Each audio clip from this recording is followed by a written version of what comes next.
Hi, I'm McCarthy, and I help people with their breakups. And today our topic is going to be dating advice, red pill, wheat waffles, and what's the best advice for you. Now, why did I write the best advice for you? So, you've been following my channel. It's been a journey, a marathon for myself over the last 4 or 5 years. I'll be honest, I don't have that many subscribers. I will tell you this, I do have a lot of repeat clients, which means people that come to me for their breakups come back to me for other things. And the best advice is tailored advice. So this is what I want to talk about today. It's starting to bother me a little bit, where right now what's going on is that the advice that's being thrown out there, what's up, oh Johnny, is this is what men should do, this is what women should do. Okay, so now that we have access to doing these reaction videos, like I said, the last month or two, I've really spent a little bit more time looking at what else is out there and what people are post-breakup, dating advice, these kinds of things, what they're searching. And a lot of times the credibility of someone's information is based on how many subscribers they have or views. Is that correct? You see someone has 1 million views, you're like, oh, this guy must be on deck, or this person. And the old school way of credibility was education, right? Like if someone went to Stanford or Harvard and they gave a speech, someone would go like, well, this person went to Stanford or they went to Harvard.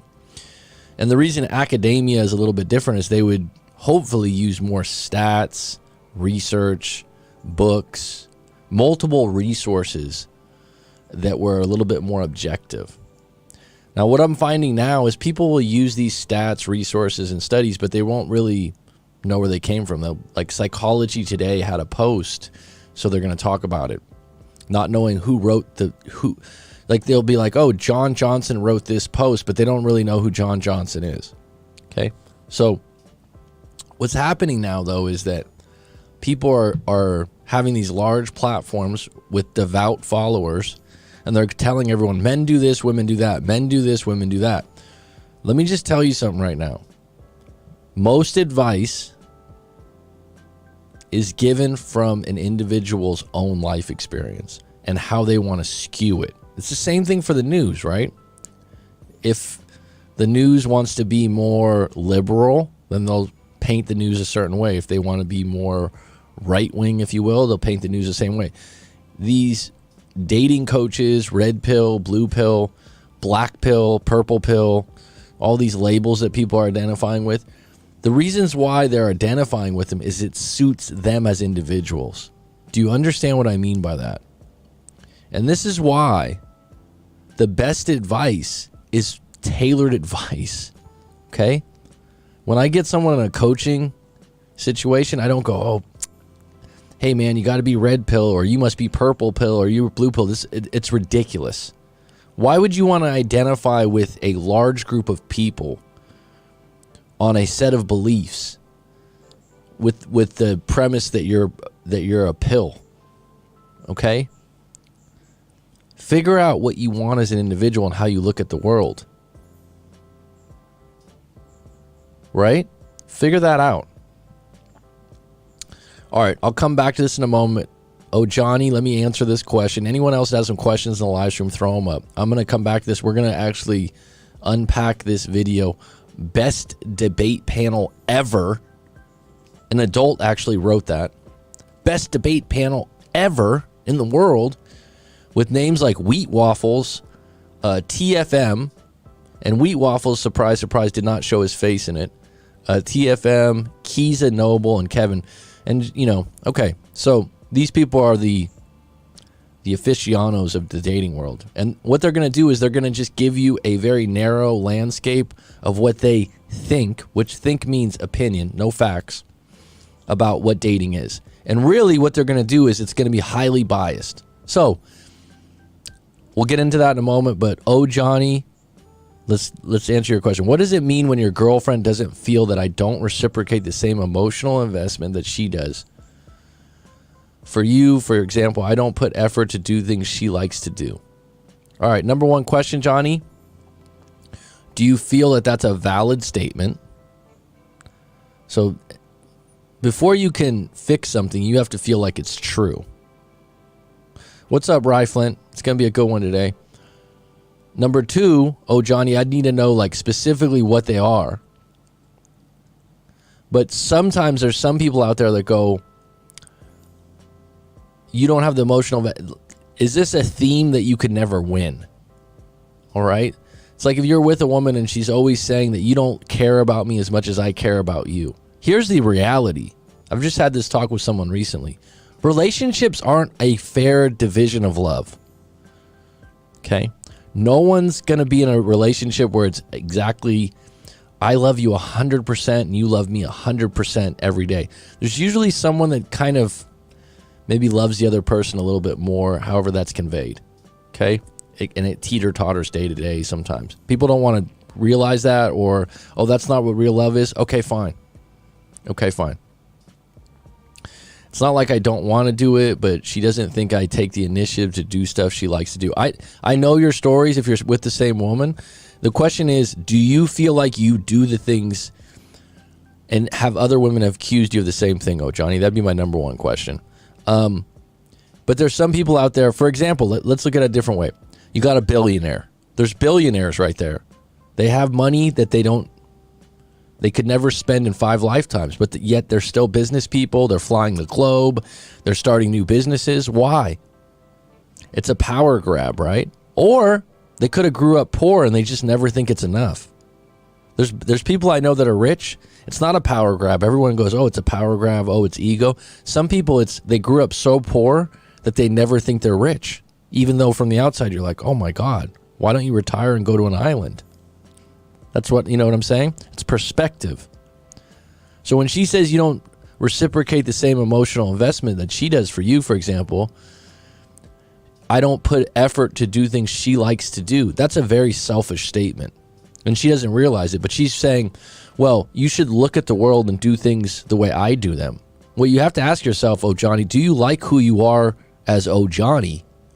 Do you feel like you do make an effort, but it's not being recognized? What she's saying is, I do this, this, and this for you, and you don't do this, this, and this for me. It's not a scorecard, right? People convey love and appreciation differently. Now, if you have an individual, though, that's never enough, and there's a lot of women out there, it's never enough.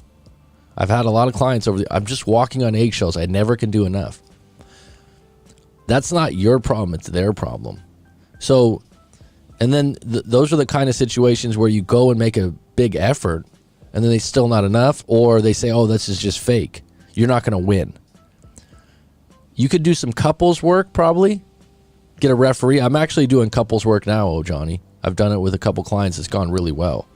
But, I mean, that's a big statement, right? And you've been with her for a while and you know her better than I do. So I went shirt shopping today and she helped me find a shirt. Then when she started to looking for makeup, I was sitting there just chilling next to her, but she got upset that I wasn't helping her. That's ridiculous. That's personal. That's not... Thanks, Simon. I appreciate you too. That's completely personal. Okay? There's a lot of guys, including myself, that if I have a girlfriend or a significant other, partner, whatever you want to call it, wife, I don't want to spend any time on makeup. I have zero interest. I have zero knowledge of it. If anything, I'd like you to wear less makeup. I've had those debates with women before. So for her, that sounds pretty petty. She actually likes... Some women are into fashion. They like picking out their man's shirt. Okay. And putting pressure on you to do something that's not your lane or something you enjoy is ridiculous. Oh, why don't you help me with makeup? I'd say a lot of men don't like anything to do with makeup. We don't wear it. I shouldn't speak for everyone. Excuse me as I stutter here. But you know what I mean? She wears shirts. She knows fashion. She's into it. This is one of those things where she thinks that you should be more like her. It's a highly selfish perspective. People don't realize that when they're in relationships. It's one of the biggest problems. Oh, I think this. Why don't you think like me? Oh, I don't know, because I had different parents, different teachers, different life experiences. Right? Why don't you help me with makeup? Oh, I can give you 10 reasons. Number 1, I don't wear makeup. Number 2, I don't really like it. Number 3, I think I would just give you some space to do your own makeup because it's a woman thing. Someone's like, oh my God, is that sexist? I don't think so. You got to ask yourself, oh, Johnny, is this a situation where you can't win? Is she filtering for situations like, see, you don't care about me, see? I'd say probably in the past she had a bad boyfriend that neglected her, or she had parents that neglected her. And those kinds of situations, and that's a broad brush that I'm painting there, those kind of situations like that, right? It's like she needs to do work on herself because she's searching for ways to prove that you don't care about her. Because even though you're still with her, you live with her. It's like I've had situations like, look, who am I with right now? Who do I live with? Who do I spend all my time with? Who do I claim as my girlfriend or wife? That's a big thing for a male. But I got to spend time sitting with you during makeup time? That's an individual thing. That's her picking apart. See, you don't love me. See, you don't love me. And this is what happens in certain relationships. People will sabotage a good relationship because of a limited belief they've had since a kid. So if one of her parents didn't give her a lot of attention or neglected her in a attentive way or didn't show her, what's the question, emotional investment, she's looking for that over and over again. And you're like, well, I just did this, I did that. How does emotional investment get measured? Like these big words that people use because they went on the internet and watched a therapist. And like I've said before, people that are with therapists, sometimes it's a hard relationship because they're a therapist and they're searching for patients, clients. Shouldn't say patients. They're searching for, oh, you don't do emotional investment. And so it's really hard to be with those people. I'm a coach now. This is what I do. I'm around friends now that are really negative, just negative. And it's hard for me. I'm a professional person that part of my job is to be more positive, to look for solutions, to look for answers. I wasn't always like this. So when I'm around them, I have a little bit more trouble. Like, hey, man.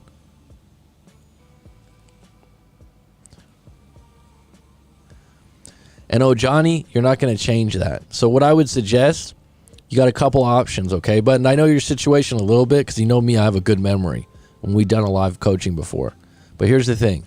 You can do couples therapy where you get a referee. So hopefully, and I would get someone that you choose, not just she chooses. Number 2, you're not going to be able to tell her that. That won't work. Number 2, if you don't do couples therapy, tell her to go to an individual therapist, and you go to an individual therapist or a coach like myself, and you get my take, and you go into everything, and you see what you agree with. But it's not that simple. My prediction is she believes what she wants to believe right now, and there's not gonna be a day that you do things. You're never gonna be the emotional investment because she's always looking for that. Well, if you tried that before, what's holding you back from breaking up? That would be my question. Is it financial? Sometimes it is. All right, I'm going to get into this. We got 7 on deck. Simon Travel says, I love your channel. Thank you very much. All right. I said that I don't know about makeup, and she said I don't know about men's shirts. I said I wanted it white. She got upset because she thought she feels she should be the same, like we need to be the same about each other. No. You just measure things differently. Love is not conveyed the same way by two. No one has the rules of love. And there's no, well, I do this for you, so you should do this for me. Different things are important to different people, right?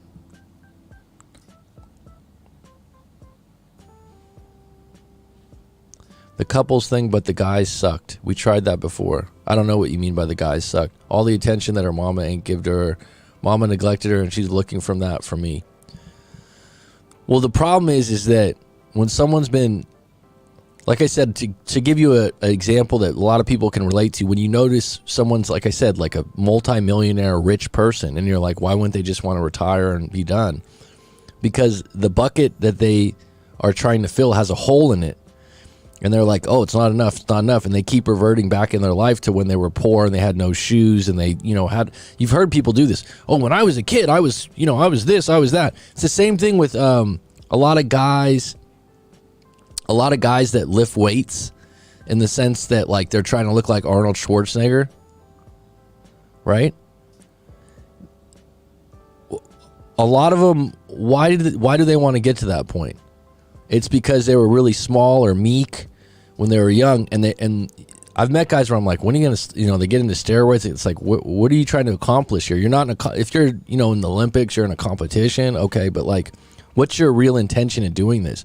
A lot of them deep down inside, oh, my arms are, I've seen it before. Oh, my arms are small. I got these small wrists, or I got my shoulders are, and they just keep going. But everyone from the outside's like, man, you're buff, you're yoked. How much more do you want to go? In their mind, they're messed up. They're still that little kid that was 15 that got made fun of for a bird chest, right? So that's the problem. That's the problem. And really, this is the messed up thing is, as long as you stay in the relationship, it'll just be the same thing. You know that already. You're not going to be the one to explain it to her. And some people, this is what I've noticed in couples. This is a really good statement. Stop trying to win. Stop trying to win an argument. Seek to understand, not to be understood. How can I understand where Johnny's coming from? Like, is it different that there you go. He said she's a good person, but she needs healing. Well, you're not going to be the one that heals her. You're not going to be the one that tells her, right? You're not trained in this stuff, Johnny. Right? You're not trained in this stuff, bud. Try a different therapist. If the one you went to wasn't good, try a different one maybe. I've known people that try multiple ones. I've had multiple clients come to me and they've gone to other breakup coaches and they're like, damn, man, talking to you is so much better. The other ones were in a rush, or I won't even get into it. I just had a client recently tell me that. Like, so there's, and I'm not going to say that all those other ones aren't good. It's just find the fit that's good for you. But it's not as simple as like, oh, they're a therapist, they do good work. It's, you got to find someone that suits you. Well, that's not good. I'm at a point, I just let her be mad at herself. That's not good. Why are you staying in the relationship? That's my question. You didn't answer that one yet. You're unhappy. You've been unhappy for a while. Things aren't changing. Why are you staying in this relationship? What's in it for you? She's a good person, but she needs healing. Like, why are you putting up with being accused of not being emotionally attentive when you don't think that's the case? Because it doesn't make you a better person or feel better, right? Answer that in the thing. And we got 6 on deck. Any kind of super chat donations are appreciated. We're going to get into this dating advice, red pill, wheat waffles. Wheat waffles is someone I just discovered online that actually he actually rates your face. So he gives you a 1 to 10 score on your face. And ironically, he doesn't show his face. I think he does in a few later videos, and he's got 100,000 subscribers. So I think this panel that I'm going to go into has a lot of subscribers, and they're all in kind of the dating field. But what you'll notice about them is they like to mention, like, well, I have this many followers, I have this many things, I've done this. But really what they're saying, each one of them, their standpoint, their viewpoint is based on them. Like Wheat Waffles, the reason why he's obsessed with looks is he's not happy with his looks. Let's be honest. Okay? I think this other guy, Kevin Ray Wilder, he's like 70, and this is what people do too. 70% is looks, 30% is everything else. You just made that up. That's just out of the sky. So like if someone's like, oh yeah, that's true, it's like, what's the 70%? Break down the 70%. Break down the 30%. And he's a gym guy, so he's going to say that, right? My point is, learn yourself. Stop identifying with these groups. Stop identifying with these groups or these people's advice that doesn't line up with who you are. If you want to be more like the individual that you're listening to, then fine. Like, don't take advice. If you find someone like completely pretentious and self-absorbed, don't take their advice because they have 1 million subscribers and they're like, this is what you do in dating. It's like there's one woman on the panel and she said she's a dating expert and she helps only men. So a lot of guys would be like, oh wow, she's a woman. Just keep in mind she's gonna tell you how to date women like her. That's the thing. Okay. Johnny says, I feel like we could work on ourselves. I just need to know how to communicate better because I grew the habit of checking out after arguments because I don't want to deal with that. Look up this. The nonviolent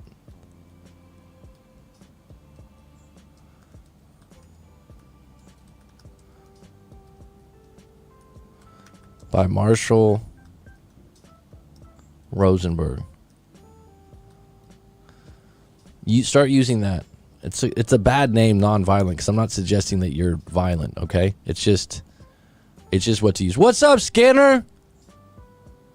Been looking for you in the daylight with a flashlight. All right, nonviolent communication method. That's a great method to communicate. Go ahead and look it up. Your wife or girlfriend, Johnny, might already know about it. There's a few different diagrams on that, and that would be a good way for you to communicate. Observe the problem, your feelings, your request, and your needs. Those are the 4 parts of it. So when you talk to each other, like, use that. Another thing that I could suggest to you, Johnny, that I've just started suggesting to some clients that are having trouble communicating as couples, is when you have issues. This might sound strange, but it works. Use your phone and text in each other's presence. So write out and then hand them the phone, and then because it does a couple things. I'm saying texting in each other's presence, right? You have to take time to text so you're not as impulsive. There's no tone to scare people, as in raising your voice. You calmly read, and then you might go. Tone gives a lot of emotion to things, so try that also as a side thing. And it allows you to get everything out that you want to say before you present it. You don't get talked over. This is something I haven't learned from anyone else. This is an original from me. And it's not texting, it's text. It's using text in person, so you can see the person's reaction. You can take some more time. Try it out. Tell me what you think. All right, we're gonna take a look at this best debate panel ever. Wheat Waffles, TFM, Kaiser Noble, and Kevin Wild. Full disclosure, I don't really know these too well. I know who Wheat Waffles is from a prior one, and I know who Fire is. All right, so let's check this out. Here, with the exception of Dustin, has been on the channel before. But yeah, this is going to be insanely interesting. But I think we should start off with some introductions. So let's just go in chronological order and just say who you are, what do you do, and generally, like, what are the crux of your beliefs. Should I start? Yeah. Okay, so really quickly, shout out to, I guess it's kind of my idea, but shout out to CBP channel. I'm sure all of us are, especially Weed. I think you're friends with him, and I'm friends with him too. He actually suggested we all have a discussion, and I invited him to try to come on today, but he lives in New Zealand, and they're like fucking 17 hours behind or whatever, so he couldn't make it. But anyway, yeah, so I'll just give a brief sort of overview of my views when it comes to dating relationships. I think looks is the most important part when it comes to dating, but I do think that your looks are a lot of it's in your control. So my background is in personal training. A lot of what I talk about is fitness. You know, I've been doing that basically for 10 years. Used to compete in bodybuilding, powerlifting, and you can make significant changes to your looks just by decreasing your body fat percentage. So although I do think that looks is the most important, there's a lot that you can change with that. But I will say, like, it's probably realistic. I'd say it's like 70% looks, 30%, you know, game status, whatever.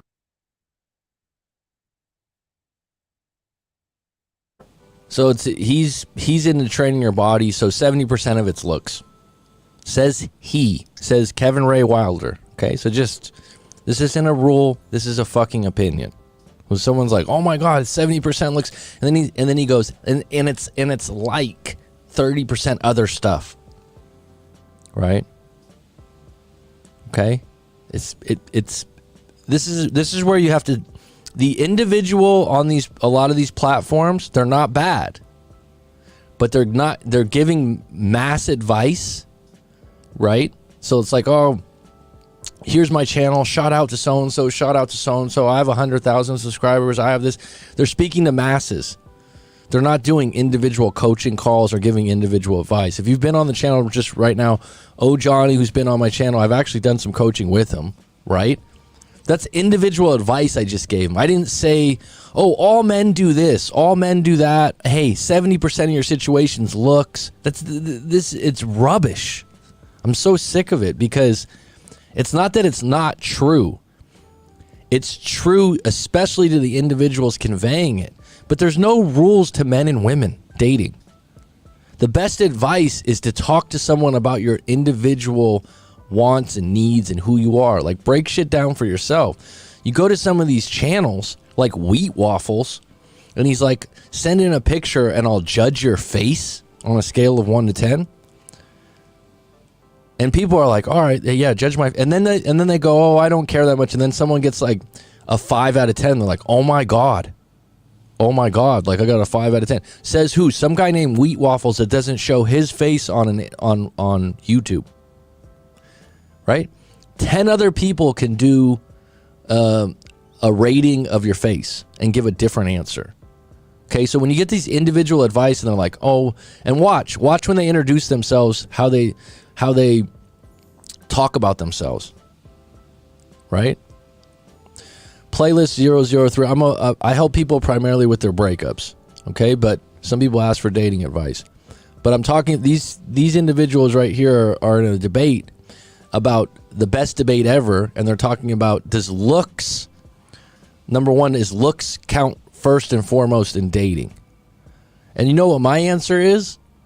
Are you ready? For some. For a lot of people it does. For 70%, it's 70%? I don't know. Focus on if it's true to you. But let me ask you this question. Oh, Johnny's on deck, Eve's on deck, anyone that's on deck right now. Let's ask this question and let's just take 2 steps back before we take 2 steps forward. Okay? And watch a little bit more of this. Think about your own life experience, right? And maybe, let's just say if you don't consider yourself the most attractive person and you've been rejected more than you've, right? Right? Let's just say that. I'll get to that in a minute, playlist. Let's just say that you look at your life experience, you look at your interactions, your friends, family, colleagues, your workplaces, right? Listen to me, folks. Have you ever met someone that you go, not really good looking person, and you meet the guy's girlfriend and you're like, damn, she's a fucking knockout? Does that ever happen? And then you might go, oh, it's just because he has money. Maybe, but it's not because of his looks. Or you might go, wow, man, Max with a really good looking woman. Like, fuck, man, that seems like an odd couple, right? Is it have you witnessed it? Have you seen evidence where you've seen a guy that you didn't think, again, beauty, looks, handsome, pretty, hot, you're a 10? It's individually opinionated. No one holds the fucking official 10. No one. So you can go to Wheat Waffles, who's got 100,000 subscribers, and get your face judged by Wheat Waffles. And then you can go, oh yeah, like, you know, according to Wheat Waffles, wow, that's really official. Right? This is my problem. This is advice that's skewed towards their own personal beliefs. For example, let's say someone's a supermodel. They're going to be more skewed towards, well, looks are really important. Or they might have had such a bad experience with other pretentious people that have really ugly personalities that they go, you know what, looks don't matter so much to me. But let me ask you though, tell me in the comments, have you ever met a man or a woman that weren't very attractive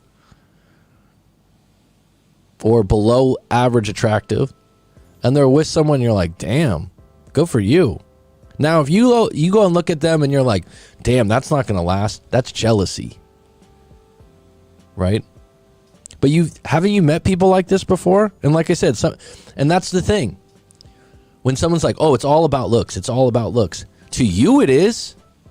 And the reason that would be to an individual on two different spectrums, because they're really good looking and they've experienced that, or on the other spectrum, usually it's the case where someone really considers themselves to be ugly, not good looking, weak. They've been rejected a lot. They got made fun of. And so they're like, yeah, why even try? What do you think about dating coaches saying they don't take an ex back? Okay, playlist 003. Great question. Generalized question. You know what I would say to you? Book a live coaching session with me. Book a live coaching session with me, okay? And then we'll talk about your situation. And then I'll help you decide if that's good for you or not good for you. My number one thing is, it's not that simple. Never take an ex back. This is the fucking problem right now. All you guys are getting is generalized advice. You really want to help yourself? Get tailored individual advice. Okay? Whether that's with me or with someone else.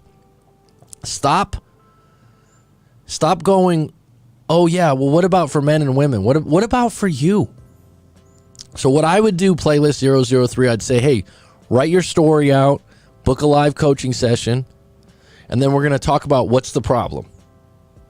And you go, "Well, she always says I'm emotionally unavailable." What does emotionally unavailable mean to you? Well, it means this. Well, can you give me some examples of it? Right? And then you give me some examples of it, and then you give me some history on it. Now, do you think it's a problem? Because if you're going to take your ex back, before you decide to take your ex back, guess what? You got to decide there's problems involved, and that's why you broke up, right?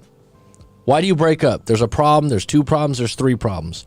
Are the problems fixable? Usually when you're breaking up, the problems aren't fixable, negotiations are off. Now, sometimes the problem becomes fixable because people miss each other or they realize their real value and they want to get back together. Now, sometimes the problems are really cut and dry. She's a drug addict. She's been doing heroin for a year. It's like, all right, that's the problem. Do you believe she's going to come off that? No. All right, even if she does, it's going to take her a long time, right? See what I'm saying? So before you even, why take an ex back? What's the problem? Now, do you think the problem is going to be fixed? Someone can come back just because they're lonely and sexless. It's like, "Oh, I'm lonely." And then they go, "Okay, yeah." And they take someone back over pity, but it doesn't erase the problems. So if you take an ex back, I would say it's individually based on your breakup. It's not a rule of thumb. That's idiotic. These are individually based situations. If I've had 3 different girlfriends, I've had 3 different breakups. They're not all the fucking same. I might have had similar feelings, but they've been for different issues. Think about any breakup, anyone on this panel, we got 10 on deck. Hopefully in your life you've had 1 or 2 breakups, right? Have they been different for different reasons? Now, that's the thing. Now, so let's get a good example. Someone cheated on you. All right, playlist 003. Someone cheated on you. Now, you have a morals and value. Anyone ever cheats on me, I'm done. All right, that's what you stand by, fine. You can never trust them again. Then don't take them back. If you believe them that they're not going to do it again, then you can give someone a second try. But you need to make that individual decision on your own. You don't just go to some channel and go, "Hey, what do you think about taking an ex back?" Well, I need to know about your situation. I give tailored advice. I don't give advice for the masses. "Oh, men do this. Oh, women do that." Yep. Really? I think human beings are a little bit more intricate than all these people give credit to. But you know what it is? It's scaled information. It's business. It's like this guy just goes, "Yeah, I pretty much think everything's looks. I've been weight training for, this year. 70% of everything's looks. 30%'s the rest, but 30% counts." It's like, what does that even mean? What does that even mean? It's just how does that apply to you as an individual? These are things that like people watch them and they're like, "Oh yeah, yeah," and then they try to fit into other people's beliefs. It's like if you said, "Is stealing good? Is it good for people to steal?" And I said, "No, it's not good for people to steal." And then someone goes, "Oh well, what if someone's in a suppressed society and they need to feed their kids?"